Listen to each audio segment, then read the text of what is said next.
Vous cherchez à découvrir le yoga sans pression ni jugement? Bienvenue à notre cours de yoga complet et gratuit, créé et animé par Lily Mika en exclusivité pour ABC Talk. Ici, pas besoin d'être souple, ni de performer. Découvrez le yoga décomplexé, une approche qui casse les codes, adaptée à tous les corps, tous les âges, tous les niveaux. L'accent est mis sur l'écoute de soi et sur l'adaptation des postures à votre morphologie, et non l'inverse. Rejoignez-nous pour un moment de bien-être, où l'essentiel, c'est d'être à l'écoute de soi. Inscrivez-vous dès maintenant en cliquant sur le lien situé en haut à droite de l'écran ou dans la description de la vidéo et vivez l'expérience du yoga en toute simplicité. On vit ce que l'on vibre et on vibre notre histoire. Donc en fait, notre histoire, c'est l'histoire qu'on a depuis longtemps, de toutes nos vies antérieures. On l'a ancrée en nous et on la vit ici. Et lorsqu'on l'ancre dans notre corps physique, que ce soit une mémoire, que ce soit une peur, que ce soit une promesse, peu importe, on vient vivre des événements en lien avec ça et notre corps physique peut aussi, à ce moment-là, être malade, avoir des maux, M-A-U-X en l'occurrence.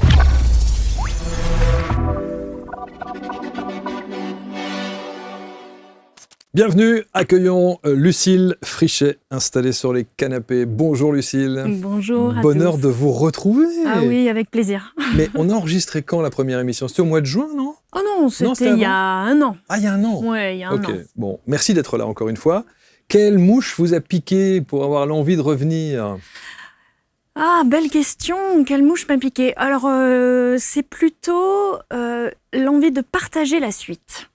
La suite, parce que quand on s'est vu, on a surtout beaucoup parlé de ce qui était mon chemin d'ouverture, de reconnexion.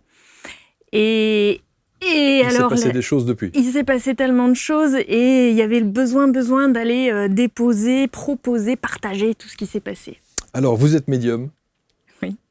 Ça vous fait sourire encore quand on vous dit ça? Non, j'aime bien parce que ça s'arrête, vous êtes médium, point. Oui. On avait eu cette discussion il y a un an de me dire, j'avais écrit médium et thérapeute énergétique. Exact. Je l'ai enlevé depuis. Oh. Pas enlevé parce que...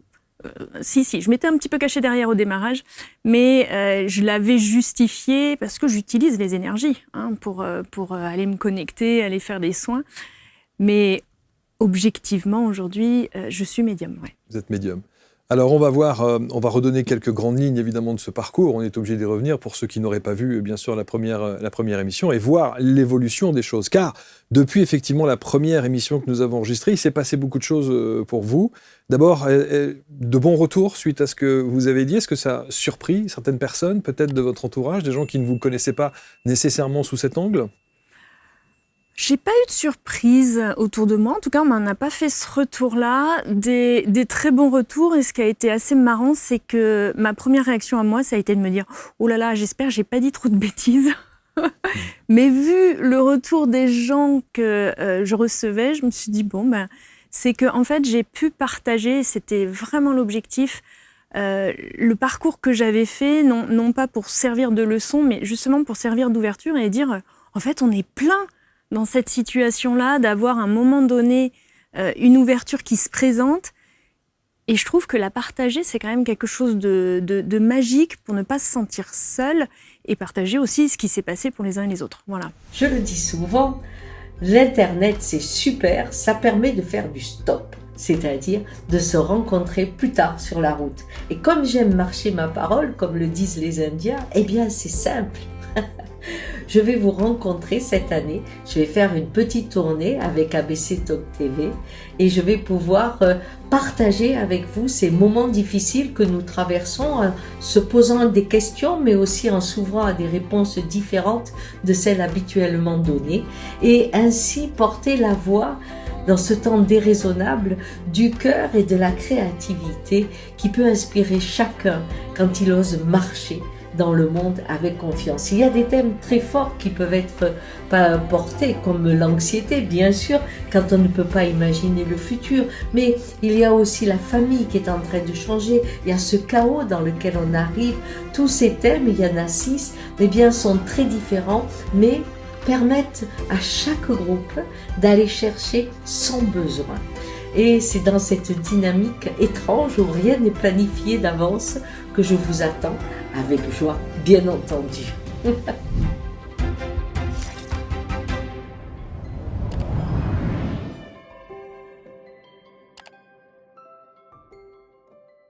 On va regarder, et je vais demander à Antoine de mettre plein écran, ce titre que l'on a choisi et qui est volontairement provocateur. La spiritualité est une invention de ceux qui exploitent les autres. Le vrai titre, c'est « La spiritualité est une invention de personnes malveillantes exploitant la souffrance des autres ».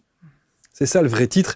Et c'est ce que vous pensiez à une certaine époque, parce que vous n'étiez pas du tout dans cet univers de la spiritualité. Qu'est-ce qui vous reste de cette personne ? Rien, j'imagine. Oh, plein de choses, C'est au vrai ? contraire. Alors, bon pas là-dessus, mais je m'amuse beaucoup en me regardant. C'est beau de se regarder avec le sourire et de regarder la caricature peut-être qu'on était, mais peut-être qu'aujourd'hui, je suis la caricature de ce que je serai dans 10 ans. C'est vrai, et vous reviendrez dans 10 ans nous refaire une émission avec grand plaisir. Mais au contraire, se regarder grandir, évoluer, c'est chouette. Et cette phrase, en effet, alors, faut pas trop la sortir de son contexte, mais il y a 10 ans en arrière, on n'aurait jamais eu cette discussion, mais jamais. Ou si on l'avait eu, et si vous m'aviez dit, je vais aller voir quelqu'un comme Lucille, médium, ma première réaction ça aurait été de dire, oh là là, mais il y a plein de gens qui surfent sur le malheur des autres.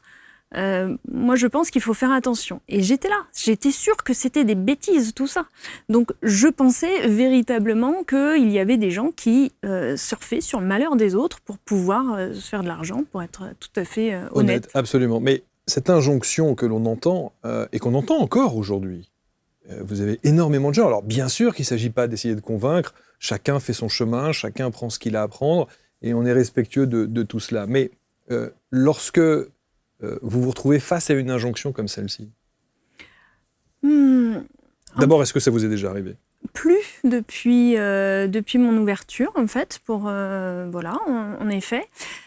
Mais en tout cas, ce que moi je retiens du parcours que j'ai fait, c'est que si on avait essayé de me convaincre il y a 15 ans, j'aurais fermé la porte. En disant, c'est des conneries, point, quoi. Essaye pas de me dire autre chose, ou alors prouve-le-moi là. Et on n'aurait pas pu, encore que.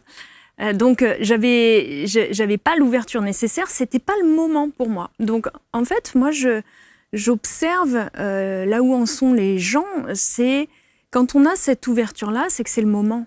Et qu'il faut pas se sentir seul quand c'est le moment, ça c'est sûr. Mais quand on n'y est pas encore, ben c'est ok, c'est que le chemin il est pas encore là. Et en fait, il n'y a pas de jugement là-dessus. C'est son moment en fait. Et pour terminer évidemment sur cette petite parenthèse volontairement provocatrice, hein, bien entendu, ça n'est pas de Lucille, hein, c'est de l'initiative de la rédaction d'avoir mis une phrase comme ça. Que répondez-vous aux gens qui vous disent qu'effectivement vous avez été presque touché par la grâce au travers de cette faculté que vous avez, et que par définition, l'argent est un problème et on ne devrait pas. Moi, j'ai des commentaires en pagaille, comme ça, de gens qui nous disent « Vous êtes médium, vous avez ce don, cette faculté, ce potentiel. L'argent est un problème, vous ne devriez pas. Il ne devrait pas y avoir une notion d'argent parce que vous avez été touché par, plus grand. » Alors, moi, je ne vois pas le lien entre les deux. Et je ne suis pas sûre d'avoir été touchée par la grâce, ou alors on l'est tous.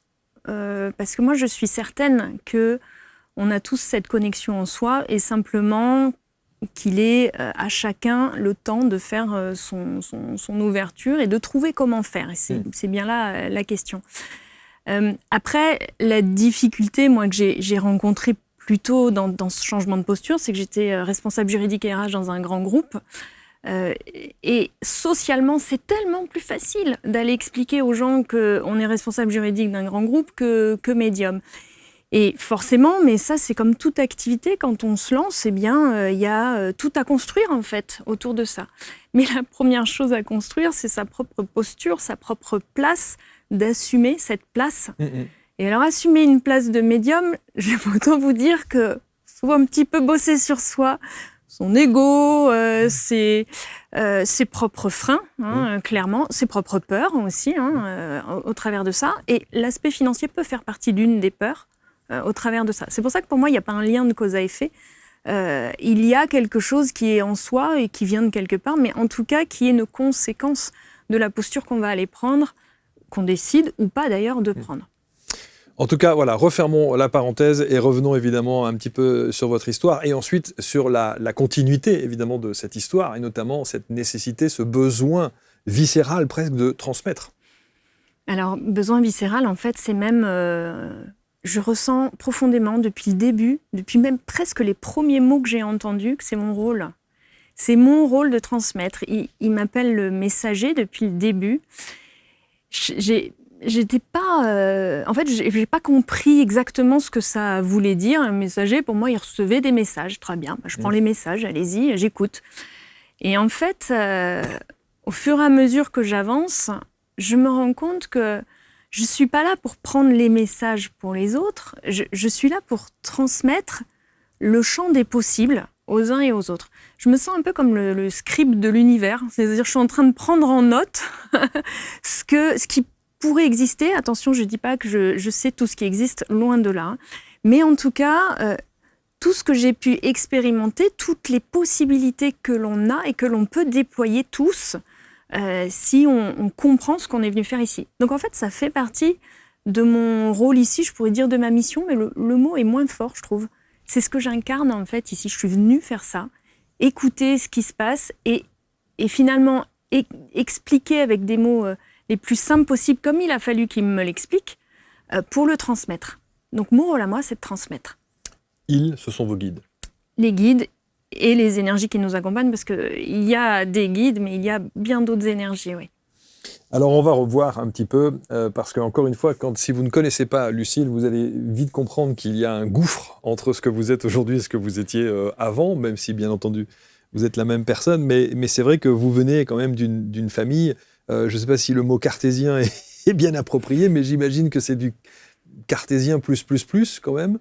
Non, ou je me trompe? Ah non, absolument non. C'est une famille très cartésienne dans laquelle, alors très aimante, très entourante, très accompagnante, mais il n'y avait pas d'ouverture spirituelle, il n'y avait pas non plus de culture religieuse, même s'il y a beaucoup de différentes religions dans ma famille, mais en tout cas, nous n'avons pas eu une éducation religieuse par choix. Et moi, j'ai grandi dans un environnement très juridique, d'ingénieur, très d'énarque, voilà, oui, bien sûr. Un environnement très structuré où en fait, j'allais dire, c'est pas qu'il n'y a pas de place à la spiritualité, c'est que ça n'en fait pas partie de nos échanges et de la culture et de l'éducation dans lesquelles je grandis. Alors, on se demande, évidemment, alors votre cursus, on l'a dit, diplômé en droit social, vous avez fait 13 ans dans un très grand groupe que l'on connaît, 45 entreprises, 1600 salariés, bref, donc évidemment, on est aux antipodes de ce que l'on peut découvrir de vous aujourd'hui. Et puis, alors, la question qu'on se demande, et c'est toujours ça qui est intéressant dans les fiches de production,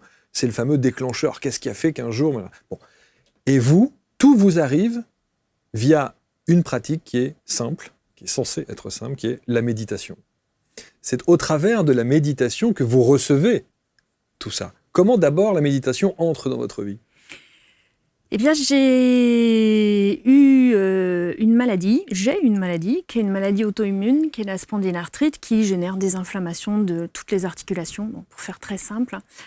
Donc j'aime autant vous dire que les articulations, on en a partout, et quand il y a une inflammation généralisée, on ne peut plus bouger, c'est extrêmement douloureux. Et j'ai eu une grosse crise inflammatoire, et qui m'a complètement clouée à la maison, moi qui faisais partie des businesswomen telles qu'on peut le décrire de manière très caricaturale. Mais vrai aussi. Vrai, oui, non mais c'était vrai, c'était vraiment ma vie, et je me retrouve à la maison complètement bloquée, shootée sous médicaments. Voilà, c'était très dur pour moi, je crois que c'est la première fois de ma vie que j'ai été arrêtée, et j'ai été arrêtée 3 mois. Même en le disant, ça me paraît surréaliste que ça me soit arrivé en fait. Et en fait, c'est dans cette période-là que je me suis dit, il faut que je reprenne le contrôle de ma vie. Parce que attention, hein, moi je contrôle. Hein. Moi j'ai l'ego ici, je contrôle comme ça. Enfin, c'est businesswoman plus. Je suis au taquet. Mais voilà, et c'est amusant de se regarder parce que c'est toujours vrai. Hein, je contrôle toujours un peu. Et j'ai un ego qui m'aide beaucoup parce que ça, ce serait intéressant qu'on en parle aussi aujourd'hui dans cette vie-là. Mais en tout cas, sur cette maladie, c'est ça qui m'a fait bouger en disant trouve quelque chose, fais quelque chose, parce que là, tu peux pas subir. Et me vient cette idée, alors là, plus sotte que grenue, comme aurait dit ma mère, c'est de faire de la méditation. Et je dis ça parce que, honnêtement, avant ça, je regardais les méditants en me disant, ils ont que ça à faire, vraiment. Moi, je cours partout. J'ai même pas le temps de me poser dans la journée. Et il y en a qui s'assiedent et qui font rien. C'est vrai. Donc, j'avais cette image profonde. Et là, me saute à la figure, je vais faire la méditation. Et je commence la méditation dans un but précis, pour reprendre le contrôle. Et j'ai fait la méditation. Et alors, j'ai découvert quelque chose mais juste d'incroyable. Avec la méditation, je pouvais faire baisser l'intensité de mes douleurs. Je pouvais me ressourcer. J'ai réussi à retourner à l'hôpital, à faire les traitements, parce que ça aussi, ça devenait extrêmement compliqué. Et j'ai réussi à reprendre le contrôle de ma vie. Retrouver de l'énergie pour reprendre mon travail tel qu'il était, au bémol près que je n'ai pas eu le droit de reprendre à 100%. Et je peux vous dire que responsable juridique, j'ai négocié pendant un long moment parce que je n'étais pas d'accord avec cette décision. Et ça m'a été imposé, mais heureusement, parce qu'en fait, cette décision m'a permis d'avoir un jour par semaine qui était dédié à mes traitements, mes soins, mes machins, puis finalement à la méditation. Et c'est au cours d'une méditation que j'ai entendu cette voix pour la première fois. Et c'est là où c'est très intéressant, parce qu'on pourrait se dire, tant mieux si la méditation vous apporte effectivement ce bien-être, cette maîtrise de la douleur, ou en tout cas de ces perceptions physiques qui sont si compliquées avec la maladie que vous aviez. Mais ça va bien plus loin que ça, c'est-à-dire que là, on vous délivre véritablement les messages. Et là, je sais que c'est un exercice qui n'est pas simple, parce que mettre des mots sur ça, c'est toujours, il faut vraiment le vivre intensément pour pouvoir... mais essayons de décrire les choses. Vous dites, j'ai cru devenir folle, c'est-à-dire que quand vous accueillez ces messages-là, et que vous entendez ces messages-là, il y a surprise, ou ça vous prenez peur, ou vous vous dites qu'est-ce qui se passe, ou pas? Alors, peur, j'ai jamais eu peur. Déjà, au tout début, j'ai eu que des mots, des petits mots. C'était pas du tout des phrases ou des discours comme ça peut l'être maintenant, mais ce n'était que des mots. Et peur, je crois vraiment que je n'ai jamais eu peur. J'étais hyper agacée. Il y a une personne qui me parle, que je connais pas. Elle dit que je la connais, parce qu'elle s'était présentée. Elle m'avait dit, je m'appelle Alice, on se connaît. Et en fait, j'étais hyper agacée en disant, mais en fait, non, je connais pas d'Alice. Tu me parles, mais moi, je sais pas qui tu es, en fait. Et en fait, j'étais plus agacée de me dire, mais c'est quoi ce délire, clairement, que finalement d'avoir peur en me disant, oulala, qu'est-ce que c'est, des mauvaises énergies. Mais j'ai même pas pensé une seconde. Et puis après, je suis restée très pragmatique. Dans mon monde à moi, si on entend une voix, on est malade ou on est fou. Bon, il va falloir qu'on aille vérifier tout ça. Donc j'ai été vérifier le côté maladie, surtout que j'avais quand même des traitements quand même. Quand j'ai entendu la première fois, je me suis dit peut-être des effets secondaires. Et en fait, pas du tout. Il n'y avait aucun problème de santé. Et quand on m'a dit vous allez très bien, vous devez être fatigué, il y avait cette certitude, c'est marrant, vous avez donné les mots. En fait, quand on vit quelque chose à l'intérieur, il est parfois difficile de le décrire. Les mots sont parfois fades quand on a envie de le décrire. Oui. Mais on sait, on l'a vécu d'une telle intensité, mais moi, personne n'aurait pu me faire bouger à ce moment-là. Je savais que j'avais entendu une voix et c'était pas moi. Et alors là, personne ne pouvait me dire autre chose. Je le savais, en fait. Donc... Du coup, je me suis dit, finalement, tu es quelqu'un qui est très posé, très carré. Écoute cette voix, puis tu décideras toi-même si tu es barjot ou s'il y a quelque chose qui te dépasse, qui se présente, en fait. Est-ce que, dans l'intensité de cette voix, les choses s'accélèrent, les phrases se construisent, on passe de quelques petits mots à des ordres, je ne sais pas, mais enfin, une direction à prendre où on vous dit, il faut faire ci, il faut faire ça, allons-y, lance-toi? Pas du tout. Non. C'était vraiment des explications. Des explications sur les énergies, la vibration, comment on est connectés les uns aux autres, comment fonctionnent les énergies collectives du monde, l'effet de la méditation qui s'était produit sur moi, c'est-à-dire de faire de l'apaisement, de la disponibilité pour entendre, c'était une voie de communication. Parce que j'ai beaucoup demandé pourquoi je les entendais, en fait. Et pourquoi les autres, non? Ça serait plus facile, ça me permettrait de paraître moins folle. Et en fait, c'est là qu'ils m'ont expliqué que tout le monde n'a pas les mêmes voies de connexion et de communication. Donc en fait, tout ce début-là, ça a été des explications. Et absolument rien sur mon rôle, absolument rien sur ce que j'avais à faire, rien. C'est au moment où moi j'ai demandé des preuves, c'est-à-dire que je dis c'est très mignon tout ça, moi aussi j'ai envie de ce monde doux dont on parle, ah ouais j'aime bien l'idée, mais peut-être que je l'ai juste construit en fait. Et c'est au moment où j'ai demandé des preuves que j'ai commencé à entendre la vie des gens en fait, que je rencontrais. Je n'ai toujours pas d'ailleurs d'invectives sur une direction à prendre, jamais, hein. Mais c'était dans la preuve que j'entendais des choses qui s'étaient produites pour les gens et que je les entendais. Et en fait, tout ça s'est construit en m'expliquant à la fois comment ça fonctionne et pourquoi c'est si intéressant d'aller se connecter à ces énergies-là, parce qu'en fait, elles nous aident à comprendre ce qu'on fait ici, ce qu'on vit ici, qui on est ici. Donc en fait, c'est plutôt ça, tout le trajet. Le seul moment où véritablement j'ai compris que j'avais quelque chose à faire, parce que ça a quand même duré, la première fois, je l'ai entendu, la première fois, c'est marrant, la première voix aussi, en 2019. Mais ça n'est qu'en 2021-22 que vraiment je me suis dit, en fait, j'ai peut-être quelque chose à faire autour de ça. Et ça ne m'est pas du tout apparu évident tout de suite, pas du tout. Et pourtant, vous aviez fait, entre guillemets, des sortes de tests, c'est-à-dire qu'entre ce que vous perceviez des gens, ce que vous entendiez sur les gens, et le fait d'avoir les gens en face de vous, vous délivrez le message, pour le coup.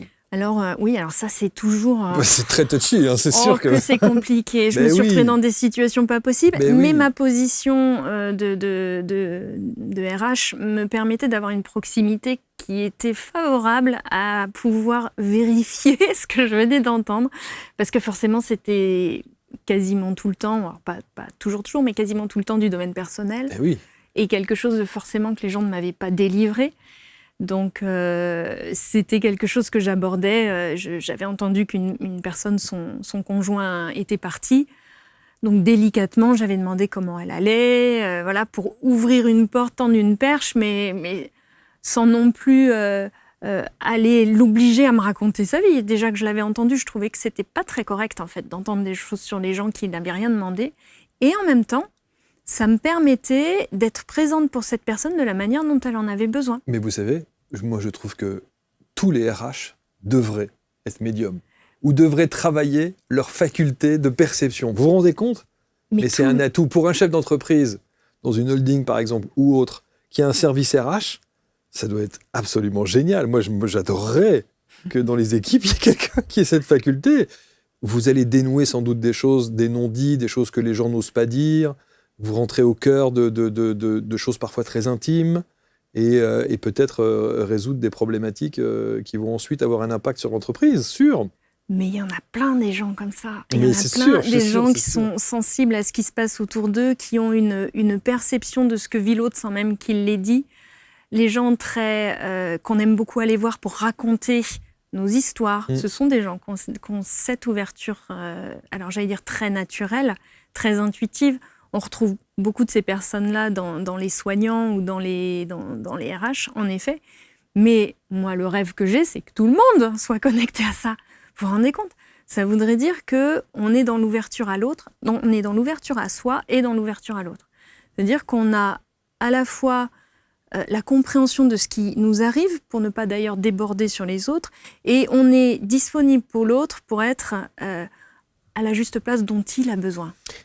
Est-ce que une ex-RH médium sait quand quelqu'un en face de lui ment ? Est-ce que vous avez déjà été confronté à ce genre de situation où quelqu'un vous affirme quelque chose et vous entendez « non, c'est faux ». Je ne sais pas si j'ai déjà entendu « non, c'est faux ». Par contre, j'ai le sentiment qu'il y a quelque chose qui ne matche pas, qui ne fonctionne pas. Et comme je me fais très confiance, mais c'était avant ça aussi, je fais très confiance à ce que je ressens, c'est qu'il y a quelque chose qui marche pas, qui me manque ou que voilà. De là à dire que je sais s'il ment, j'ai jamais posé la question aux énergies. Est-ce qu'il ment ou pas ? Ça se trouve, j'ai la réponse. Ça serait génial. Ouais, ça m'est jamais venu à l'esprit. Par contre, j'ai un ressenti. J'ai un ressenti de il y a quelque chose. Voilà. Alors donc, à un moment donné, il faut lâcher le RH. Il faut passer à autre chose. Il faut se lancer. Alors, faut se lancer, oui. C'est-à-dire que j'ai vraiment décidé que j'avais d'autres choses à faire à la suite d'une réunion de négociation des salaires où c'était la cacophonie. J'avais à la fois les syndicats qui discutaient et en même temps, j'entendais l'avis des uns et des autres en même temps. C'était extrêmement fatigant. Je n'avais pas encore compris à ce moment-là comment je pouvais faire la part des choses. Parce qu'aujourd'hui, je sais couper. Sinon, c'est très envahissant quand même. Donc là, je ne savais pas et j'entendais ce qu'ils vivaient les uns les autres. En même temps, on était en réunion de négociation. Enfin, c'était extrêmement fatigant pour moi. Et je me suis arrêtée, égale à moi-même, je me suis fâchée en disant « mais vous voulez quoi ?» Je m'épuise, moi, à faire tout en même temps, à vous entendre en même temps que je suis là, j'ai une vie, j'ai des enfants, qu'est-ce que vous voulez ? Et c'est, pour répondre à la question peut-être de tout à l'heure, c'est le moment où j'ai entendu « mais tu sais, en fait, tu as d'autres choses à faire ». Mais en fait, c'est vrai, je le savais. Mais il a fallu que je l'entende quand même. C'est parce que se dire « ok, tu as d'autres choses à faire, mais… oui, mais quoi ? Ah, la belle question que tout le monde me pose. Ah oui. Eh bien, là, je savais que c'était vrai, j'avais d'autres choses à faire. Sauf que là, ça a vraiment marqué un moment où, en fait, ça m'a tellement coupé l'herbe sous le pied que je me suis arrêtée en me disant, mais en fait, c'est vrai. Et je sais que c'est maintenant, je le sais, j'ai d'autres choses à faire. Maintenant, il va falloir se lancer quand même. C'est ça. C'est Voilà. quand même c'est le saut à l'élastique quand même, là, pour le coup. Ouais, c'est un peu le Faut saut y dans aller, le vide. hein. Ouais, C'est un ouais, peu le saut bien dans le sûr. vide. Parce que c'est ce que je disais tout à l'heure. C'est tellement plus facile en société de dire je suis responsable juridique C'est que je suis médium. Et puis on imagine tous les avantages d'être dans un grand groupe, la sécurité parfois, enfin il y a des tas de choses qui évidemment que vous ne retrouvez pas dans votre activité que vous avez aujourd'hui. Donc c'était plus confortable d'y rester en tout cas. Et bien surtout que j'avais une véritable croyance limitante que je portais vraiment. Moi, j'étais malade, donc c'était impossible pour moi de monter une entreprise. Tu es malade à un moment donné. Donc en fait, je m'étais définie comme quelqu'un de malade qui suit le joli chemin qui s'ouvre devant elle dans cette société où elle est responsable juridique. Voilà. Donc au fur et à mesure, évidemment, les choses, j'imagine qu'il y a une expansion. Là, vous prenez conscience que on parle souvent d'un éveil particulier. Vous prenez conscience que vous êtes dans cette énergie-là, dynamique-là ? Pas du tout. C'est vrai que c'est un mot que j'entends souvent. C'est vrai. J'ai pas du tout cette conscience-là. Je saurais pas mettre ce mot sur moi. Moi, j'ai l'impression que tout d'un coup, on m'a parlé et je me suis dit, oulala, je vais noter tout ça. Et en fait, c'était le fil conducteur de ces 6 dernières années, quoi. Donc, ça s'apparente à alors pour le coup, un réveil en fanfare. C'est vrai. Allô, on te parle. Ça, c'est sûr. Mais c'est vrai que jamais j'ai mis ce mot-là. Je me suis pas dit ça. Et c'est maintenant, avec le regard, je me dis, ah, mais en fait, c'est ça, un réveil. Pour moi, c'est vraiment un réveil, là. C'est ça. Et c'est vrai que ce mot-là, je l'entends beaucoup. Et je l'apparente pour moi aux premières connexions, ressentis qu'on peut avoir et qui sont tellement spécifiques qu'on se dit, oula, il se passe quelque chose là.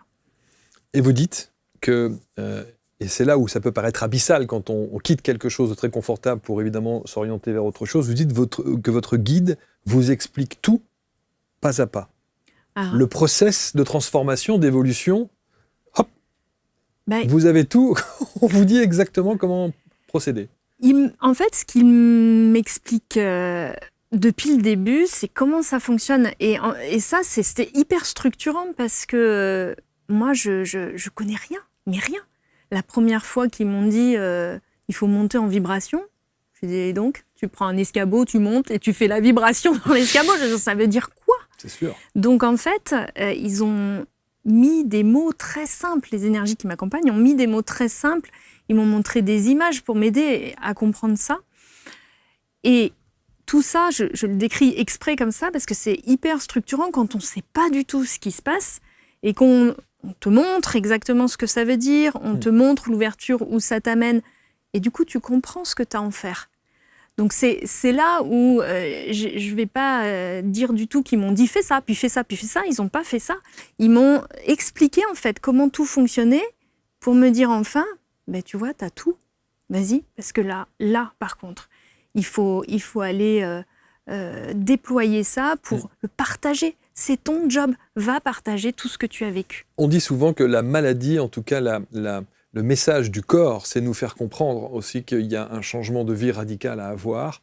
Ce changement de vie, vous l'avez opéré, certes, mais si vous ne l'aviez pas fait, est-ce que vous pensez que votre maladie aurait pu empirer ou qu'il aurait pu y avoir des choses plus compliquées ? Alors, c'est marrant comme question parce que ma maladie évolue encore. Et... Dans le bon sens ? Non. Ah non. Ok. Enfin, je ne sais pas s'il y a un mauvais sens. C'est-à-dire que ma maladie, et d'ailleurs je dis ma maladie, hein, je me la suis vraiment appropriée, elle est comme un indicateur. Elle a été le stop qui m'a amené à la méditation. Et puis elle a évolué très positivement, hein, pour être un indicateur de bien-être. C'est-à-dire que le jour où j'ai des douleurs, cette maladie, le jour où je suis fatiguée, cette maladie génère des douleurs. Et aujourd'hui, elle réévolue.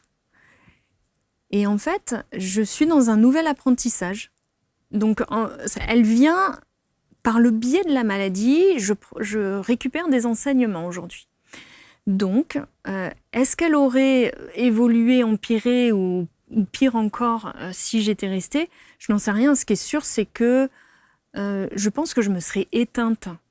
Donc, certainement, la maladie aurait été le vecteur qui se déploie à ce moment-là. Mais du coup, je me serais éteinte dans ce que je suis, dans les connexions, dans l'ouverture, parce que je n'aurais pas été à ma place, en fait. Je pense que ça, oui, ça aurait rendu mon corps malade, du coup. Mais puisque vous avez ces messages au travers de vos guides vous parlent de la maladie ? Ils ne me parlent pas de la maladie, ils me parlent de ce que je peux faire. Là, par exemple, j'ai eu une évolution, c'est juste là, ce dernier mois et demi là. Donc, première réaction quand on me l'a dit en septembre, je me suis dit, mais c'est pas possible. Avec tout ce que j'ai fait, tout ce que j'ai compris, tout ce que j'ai ouvert, je ne me suis pas dit ça au début. Ah, c'est beau, vous avez une belle ouverture. Mais non, mais c'est vrai. Moi, je suis rentrée dans ce que j'ai eu fait il y a 10 ans en arrière. Oh là là, pourquoi, comment ça se fait et toutes les émotions qui vont avec. Voilà, je suis fatiguée, et puis voilà. Puis, je me suis arrêtée, je me suis dit, attends, stop. En fait, tu as une nouvelle comme ça. Déjà, première chose, reprendre la respiration, refait de la place. Donc, j'ai vidé un peu les émotions qui étaient là, et puis j'ai repris de la distance, et je me suis posé cette magnifique question qui m'accompagne depuis des années maintenant. Qu'est-ce que ça m'apprend, en fait ? Qu'est-ce que ça me montre aujourd'hui ? Qu'est-ce que ça m'apprend ? Eh bien, bingo, là, dans les secondes qu'on suivit, ils m'ont montré des vibrations d'énergie du corps physique, des vibrations d'énergie de l'âme, et que on pouvait les mettre en parallèle quand elles étaient à l'unisson, et que ça permettait à la fois de guérir l'âme, de guérir le corps, de guérir l'énergie. Donc en fait, je bénéficie d'un enseignement au travers de cette situation actuelle. Mais ça veut dire que vos énergies étaient décalées ? Très certainement. Donc vous allez les réaligner ? Voilà, exactement. Et vous faites... quel est le process ?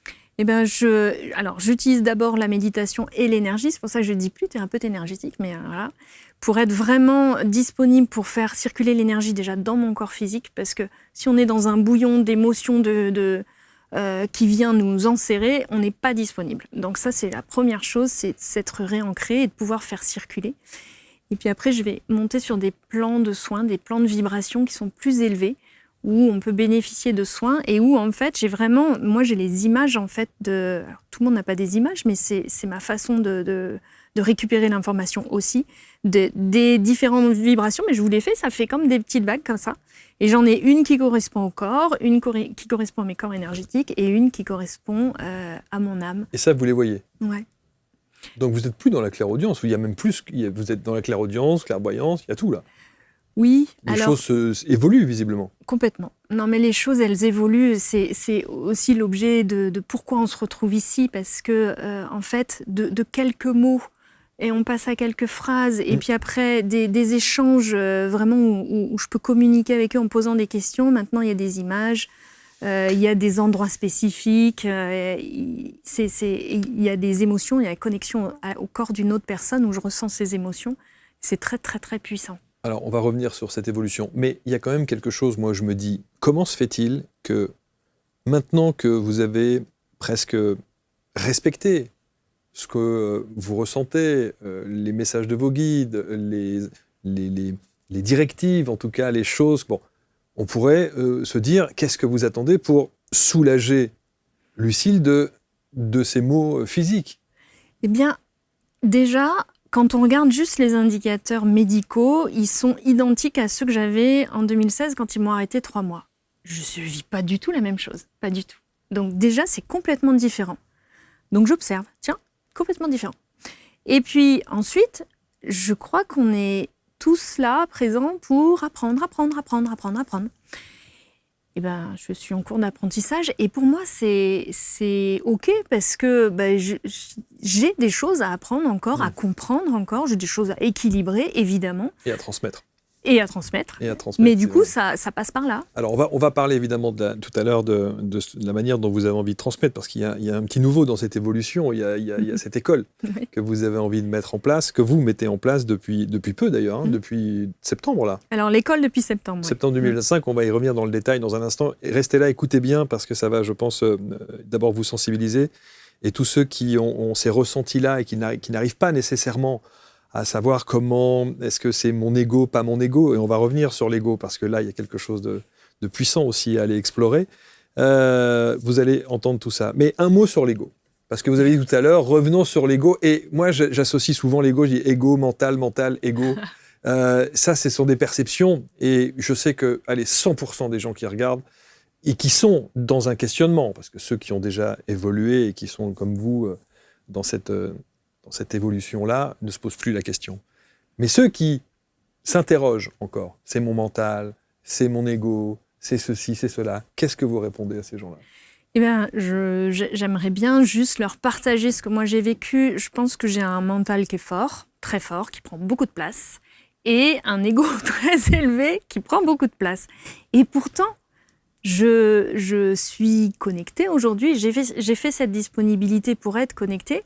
Et surtout, j'ai fait de mon mental et de mon ego des alliés dans ce que je vis aujourd'hui. Mon mental, c'est véritablement mon enregistreur aujourd'hui. Il enregistre les nouveaux ressentis. Il vient plus négocier de savoir si j'ai voulu des nouveaux ressentis, si j'ai peut-être inventé ces nouveaux ressentis. Il vient plus négocier, c'est terminé. Au début, oui. Au début, est-ce que c'était bien ça ? Mais en tout cas, vous arrivez à faire le distinguo. En fait, c'est plus facile, facile entre guillemets pour moi, parce que comme je ne lis rien et je n'écoute rien, Ah oui, ça aussi, c'est une spécificité de Lucille. Le quelque chose qui arrive, je ne l'ai pas lu, je ne l'ai pas entendu, on ne me l'a pas expliqué. Donc, pour ça, c'est assez confortable, je dois bien l'avouer. Je ne dis pas que c'est la voix de tout le monde, mais pour moi, en tout cas, c'est assez confortable pour cette prise de confiance dans ce qui se présente.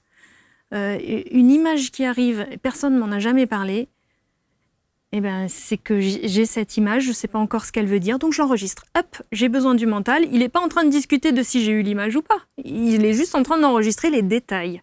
Parce que ça, c'est très important. Donc en fait, mon mental, aujourd'hui, il enregistre mes ressentis, les images, les situations, tout. Il ne crée pas. Je crois pas, non. Parce que c'est ça. Je crois pas. Toute la finesse des perceptions. Est-ce que c'est une création de mon mental ou est-ce que c'est juste un enregistreur, on a fait le bouton REC pour garder l'image qui vous arrive là, mais qui vient d'ailleurs? Honnêtement, je crois que j'ai pas une capacité de création comme celle-ci. Sinon, peut-être que j'aurais fait autre chose, mais je ne crois pas avoir ces dons de création en l'occurrence. En tout cas, vous avez aussi l'avantage de pouvoir vérifier ce que vous recevez comme image ou ce que vous entendez. Pour le coup, avec votre interlocuteur ou tous ceux que vous accompagnez, vous ressentez quelque chose, vous dévoilez ce quelque chose, et là, c'est qui tout double. Oui, et puis c'est toujours dans le mille tout simplement, parce qu'en fait, quand on le fait pour quelqu'un d'autre, on n'a pas de filtre. On n'a pas le passif, on n'a pas l'histoire. Donc en fait, c'est assez brut de décoffrage, j'ai envie de dire, parce qu'on a les mots justes, pertinents, la source de ce dont l'autre a besoin. Alors, vous diriez donc, encore une fois, et ça c'est mon côté 8 qui a besoin de mettre point 1, point 2, point 3, mais vous diriez que une image, pour ceux qui se posent la question de savoir s'ils ont véritablement ces capacités que vous avez ou qu'ils ont réussi à les développer, une image qui vous arrive, un ressenti qui arrive, quelque chose que l'on entend, quel est le réflexe à avoir pour savoir si ça vient d'une pure création de notre mental ou de notre ego, ou si c'est quelque chose en plus. On reprend la première chose qui est venue, la première chose ressentie, la première image, le tout premier. Toute la suite, c'est le petit vélo du mental qui se met en route, de se dire est-ce que je l'ai bien eu, est-ce que c'était bien ça Donc en fait, on se remet vraiment au moment du flash qu'on a eu. Et si c'est véritablement un flash qui est très fort, un ressenti qui est très fort, en fait, on est nous-mêmes interpellés. Ouh là là, il s'est passé quelque chose. Non, mais tu l'as inventé. Hop, là, c'est le mental. On reprend le quelque chose qui s'est passé et juste, on essaye de le décrire, de l'analyser, d'y mettre des mots. Quand vous entendez parfois quand vous avez une sensation, vous vivez le flash, la situation, et que vous entendez « ne fais pas ça ». Le « ne fais pas ça », il vient très très légèrement après la situation. Est-ce que, pour le coup, c'est un « ne fais pas ça » du mental, ou c'est un « ne fais pas ça » qu'on aurait capté par rapport à la situation? Vous voyez, je ne sais pas si je suis très très clair dans ce que je dis. Si, je vois, je pense que c'est deux outils de communication. Donc, ce sont les énergies qui vous montrent et qui vous parlent. Et après, les énergies, quand elles nous parlent, soit c'est une voix différente, soit c'est retranscrit par une propre voix intérieure, mais qui est l'information. On nous a donné une information. Donc, c'est tout simplement parce qu'il y a un canal qui va plus vite que l'autre. Mais ce sont bien des informations pour moi, ça. Donc, tout ça, ça s'apprend, ça se développe, ça se travaille. Il faut être évidemment bien accompagné. Je sais que vous êtes très nombreux, en règle générale, à demander à développer ces facultés, parce qu'il n'y a rien de plus agaçant que d'entendre à longueur d'émission. Mais vous savez, nous avons tous ce potentiel, mais nous sommes tous capables de... Vrai. Mais c'est très agaçant, c'est très, très agaçant, vraiment. Donc, vous avez décidé de créer une école ? Alors, j'ai décidé faire Harry Potter ou qu'est-ce que vous faites? Oh, ce serait génial, j'adorerais. Mais non, c'est beaucoup plus pragmatique que ça. C'est surtout qu'il m'a paru véritablement être le moment de compiler, rassembler, structurer tout ce qu'ils m'ont raconté depuis 5 ans, qui sont des outils très terre à terre, puisque comme je vous le disais, moi, je suis partie de rien. Donc, il fallait tout m'expliquer. Donc, j'ai demandé des définitions, j'ai demandé des outils, j'ai demandé qu'on me montre tout ça. Donc, en fait, j'ai compilé tout ça pour pouvoir le transmettre et que chacun puisse ouvrir ce qu'il a envie d'ouvrir aujourd'hui, mais en tout cas, dans l'esprit d'être autonome, dans la possibilité d'aller communiquer avec les énergies qui l'accompagnent. Et ça, c'est hyper important parce que l'objectif, c'est pas de dépendre de quelqu'un d'autre pour ça. C'est véritablement d'aller se déployer soi-même. Comment vous avez appelé cette école? Il n'y a pas de nom? Alors, elle a pas de nom, sauf qu'elle a un nom de cœur. C'est une école apprenante. Une école apprenante parce que je pense qu'on apprend tout le temps. On apprend ensemble, on s'ouvre des portes les uns les autres. Donc, en fait, elle s'enrichit de tout ce qu'apportent les uns et les autres. Pour autant, ça aussi, c'est très joli. Mais il faut quand même un socle. Il faut savoir où on va. Il faut tester, expérimenter. Parce que c'est par là qu'on va aller le vivre soi-même. Et c'est ce qu'on disait tout à l'heure. Quand on le vit soi-même, parfois c'est juste difficile de le décrire, mais par contre on l'a vécu. Oui, c'est ça. Il s'est passé quelque chose, on le sait. Donc c'est là, c'est pas d'aller déposer des trucs et de dire allez voilà, c'est comme ça qu'on se connecte et après de laisser les gens comme ça. Si je vous dis, vous allez voir, quand vous serez connecté, vous allez ressentir un grand frisson. Alors vous allez vous mettre en méditation, tout ça, voilà, pas de frisson. Bon, c'est elle qui sait. Donc, si j'ai pas de frisson, c'est que je suis pas connectée. Bon, je pourrai jamais me connecter. Si je vous dis un truc pareil, alors que vous, quand vous êtes connecté, c'est plutôt une impression d'avoir les oreilles dans l'eau, là, comme quand on est dans une bulle. Ou vous, quand vous êtes connecté, ça ouvre ici, ça fait comme un petit clic. Tout simplement parce que vous êtes très connecté aux énergies des émotions. Mais en fait, tout ça, vous allez le rater. Parce que moi, je vous aurais dit, il faut un frisson pour se connecter. Et en fait, c'est bien l'objet, c'est de tester et expérimenter tout ça pour comprendre ce que vous avez. Ce qui nous correspond. Exactement. Eh oui, c'est ça, parce qu'il y a plusieurs facultés, en tout cas, il y a plusieurs portes d'entrée pour recevoir l'information. Oh, il y en a plein. Oui, et puis, il y en a plein en même temps. Parce que tout à l'heure, on disait, moi j'ai entendu quelques mots, puis ça s'est accentué, puis des images, puis des ressentis d'émotions, etc., etc. Mais en parallèle de ça, il y a tout ce qui se passe dans les synchronicités, dans le quotidien de ce que l'on vit dehors, dans ce que l'autre t'explique au moment où tu en as besoin, en fait.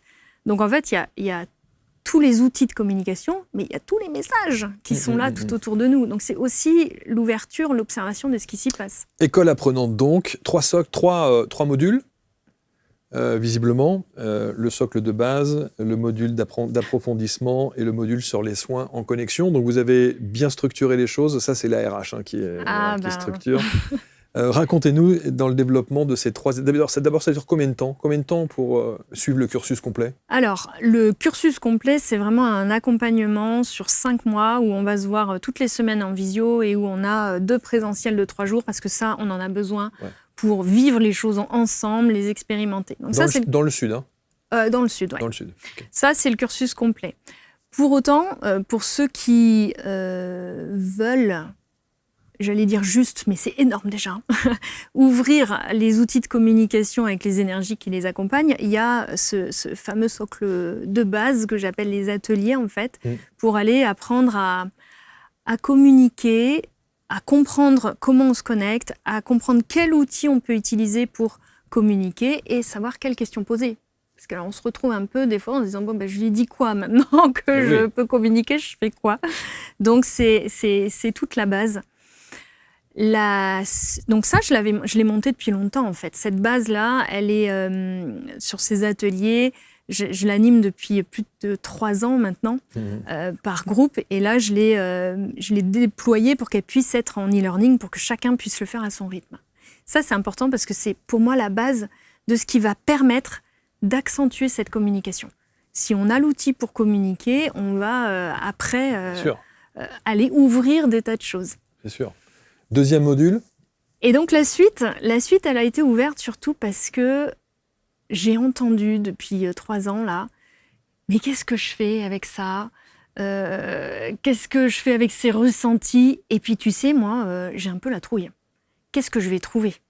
La peur. J'entends parler de la peur non-stop dans tous les gens que je rencontre dans mes séances, mais aussi dans les ateliers.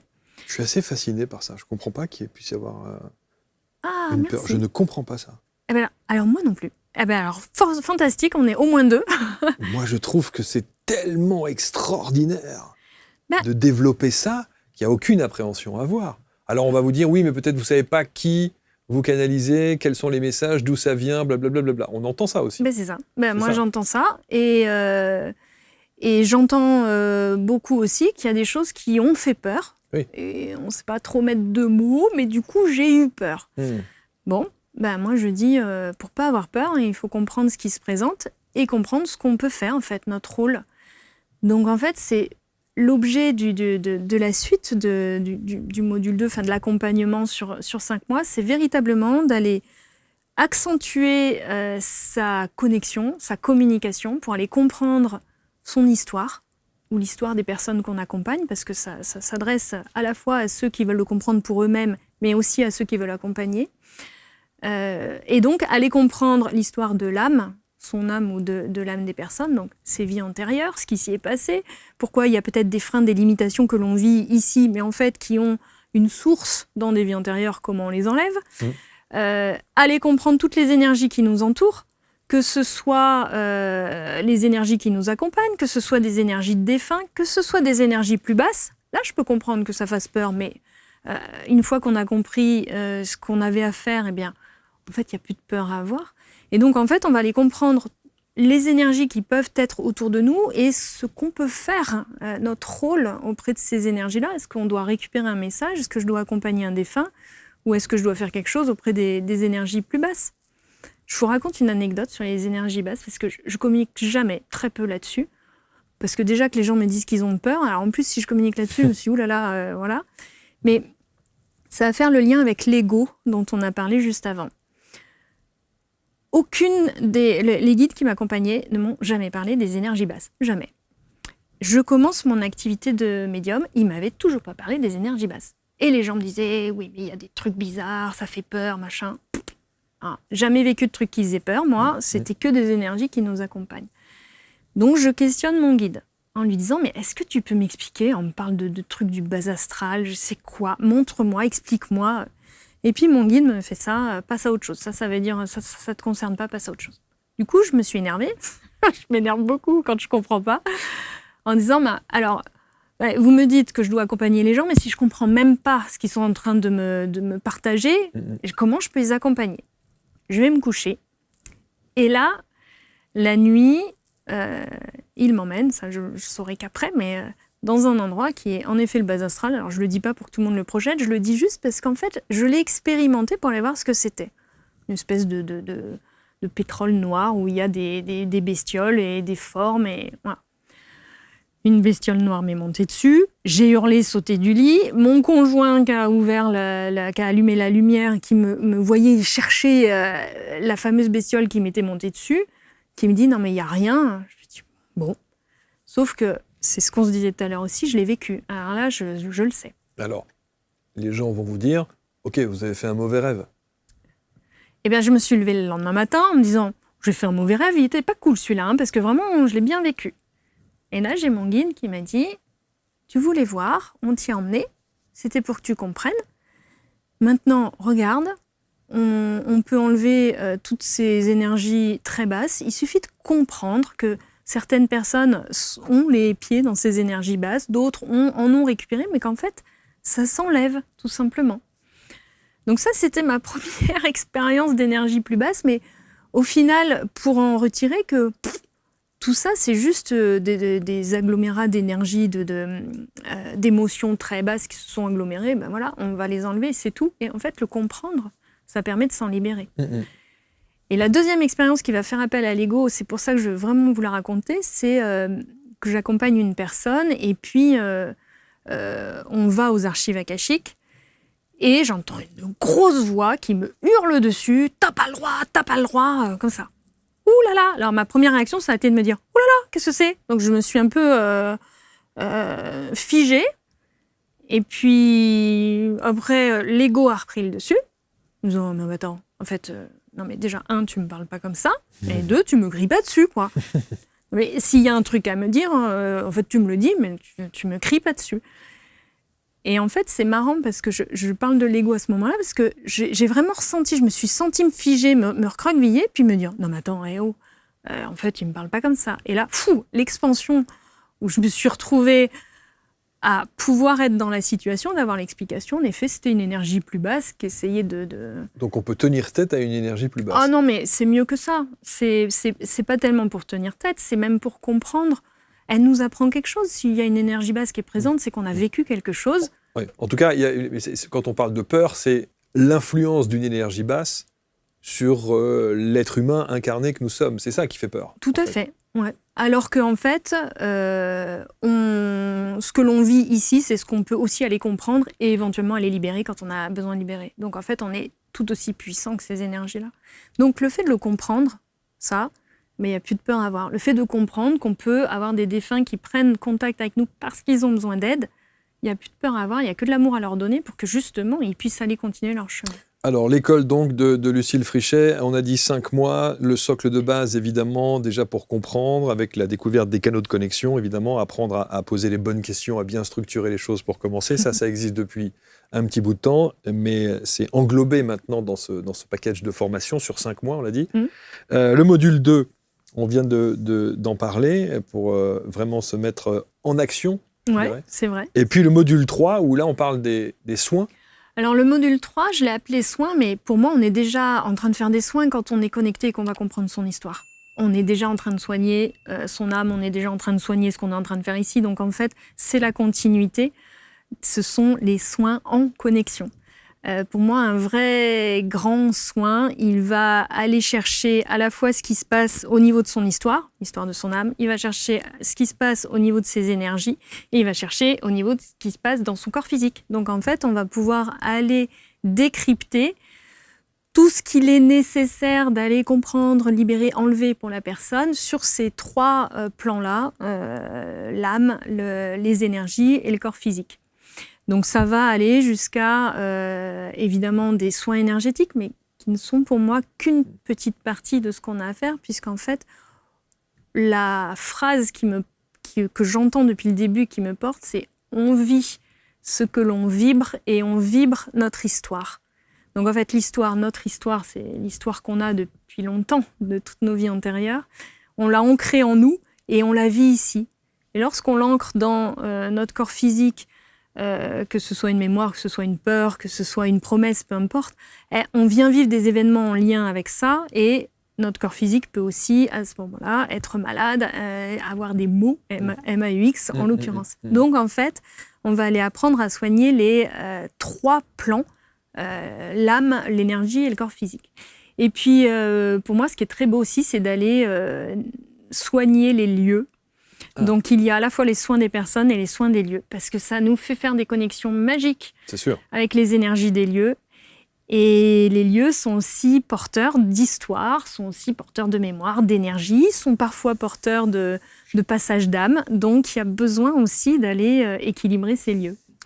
Vous ne lisez toujours rien? Non, Vous n'avez pas regardé l'émission qu'on a enregistrée la première ensemble? Alors, j'ai regardé l'émission. Alors, c'est marrant parce que sur une peur, mais j'étais très en conscience. Une peur d'avoir dit des bêtises. Je me suis dit, mais si j'ai dit des bêtises, il faut quand même que j'aille vérifier. Donc, je l'ai écouté avec beaucoup de plaisir d'ailleurs, parce que c'est hyper émouvant de pouvoir partager ça. Oui. Et c'est un vrai bonheur d'abord, effectivement, moi, ces parcours de vie me fascinent toujours. C'est pour ça qu'on a créé tout cela. Mais c'est aussi le fait de se dire qu'au travers de ces parcours de vie, ça permet aussi de justifier, si tant est que ce soit nécessaire. Mais c'est toujours bon quand même de rassurer les gens en disant, voilà, moi je ne viens pas, je ne suis pas né sur un nuage à manger des graines et en étant en lévitation H24. Ça, c'est mon expression. J'avais aussi une première partie de vie. Mais il y a un cheminement avec cet éveil spirituel que j'ai envie aujourd'hui de transmettre, de communiquer à ceux et celles qui ressentent de belles choses. Qu'est-ce que vous aimeriez que l'on... Alors, on va mettre autour de la vidéo, évidemment, tous les liens pour rentrer en contact avec Lucile. C'est Lucile Frichet, entre ciel et terre.fr. Puis vous mettez des traits d'union. Oui. Vous avez fait très simple, comme... C'est vrai. C'est super long. C'est super long. Mais on vous met autour de la vidéo tous les liens pour suivre vraiment ce cursus. Et encore une fois, être bien accompagné, c'est important. Qu'est-ce que vous aimeriez qu'on retienne de vous, Lucile, de ce deuxième échange que nous avons là? J'aimerais... Alors, de moi, rien, en fait. C'est juste que les personnes retiennent elles-mêmes qu'elles peuvent faire ce chemin et que c'est un cadeau qu'on se fait à soi d'aller comprendre sa propre histoire et qu'on fait aux autres. Parce qu'une fois qu'on a compris son histoire, on sait être à sa place ici et du coup, on est hyper disponible pour ce qui se passe autour. Donc, en fait, non, moi, vraiment, ce que j'aimerais que chacun retienne, c'est que chacun peut se faire ce cadeau-là. Il n'y a pas de limitation là-dessus. Bon. Et il y a des anciennes personnes qui se disent « Ah, c'est notre ancien RH !» Non? Ouais, ça arrive. Ça arrive. Mais ils le savent, parce que j'ai raconté avant de partir, j'ai assumé vraiment ce que j'allais faire. Mais vos guides ne vous disent pas, alors pour quelqu'un qui ne lit jamais, qui ne regarde pas grand-chose pour ne pas être influencé, ou qui vous disent pas qu'il faut écrire? Si, mais j'écris, mais ma difficulté, c'est le temps qui m'est imparti. Eh oui. Et d'accompagner les gens, de déployer ça, ce sera la suite. Bien sûr. Mais là, pour le coup, il faudra lire ce que vous avez écrit quand même. Ah, oui. Ça serait quand même un comble. Oui, c'est certain, c'est certain. Mais Merci là, il y avait infiniment. des priorités, en tout cas. Merci infiniment, Lucile. Merci beaucoup. C'est toujours un vrai plaisir d'échanger avec vous et de voir de quelle manière vous avez la possibilité, la faculté de pouvoir accompagner. Je sais ce que vous allez me dire, mais tout le monde peut le faire, blablabla. Bla. Mais il y a ceux qui le font et ceux qui ne le font pas. Et souvent, les gens se restreignent parce qu'il y a d'abord, le sentiment de peur. Il y a, deuxièmement, le côté un peu abyssal de se dire « Ok, une fois que je vais réussir à faire ça, qu'est-ce que ça va engager dans ma vie? Quels sont les changements qui risquent de s'opérer ?» Alors, tout le monde n'en fera pas son activité principale, mais ça peut quand même bouleverser. Ça peut bouleverser, mais je crois bien que tout le monde n'a pas besoin d'en faire son activité principale. Au contraire, on est chacun à la place magnifique que l'on a et qu'on est venu avoir. Votre rôle ici, c'est d'aider chacun justement à transmettre ça. Donc c'est juste magnifique, mais encore faut-il avoir identifié là où on est, quoi. Laissez-vous porter et faites confiance au guide de Lucille. Juste un dernier mot, parce qu'on dit souvent ça aussi, j'ai posé plein de questions à des médiums là-dessus en demandant si ils avaient un prénom, les guides. Moi, oui. Comment il s'appelle? Ah oui, vous l'avez dit tout à l'heure. Alors Alice, mon exact. premier guide s'appelait Alice. Ouais, s'appelle Alice. Et il y en a d'autres? Oui, moi ça a évolué depuis. Et ils ont des prénoms aussi? Oui. Et alors, c'est quoi les autres? Le deuxième qui s'est présenté, c'était Jules. Ok. Et la question que je pose aussi souvent, c'est de dire, est-ce que ces guides-là ont été incarnés un jour? Alors Alice, oui, je le sais. Jules, je lui ai pas posé la question. Okay. Ah ouais, j'ai pas posé la question. Donc elle a eu une vie terrestre, oui, Alice. Oui. Ouais. Oui. Et là, elle n'est pas incarnée. Au moment où on en parle, du coup, je pose la question en passant. J'ai vu que vous étiez en train de...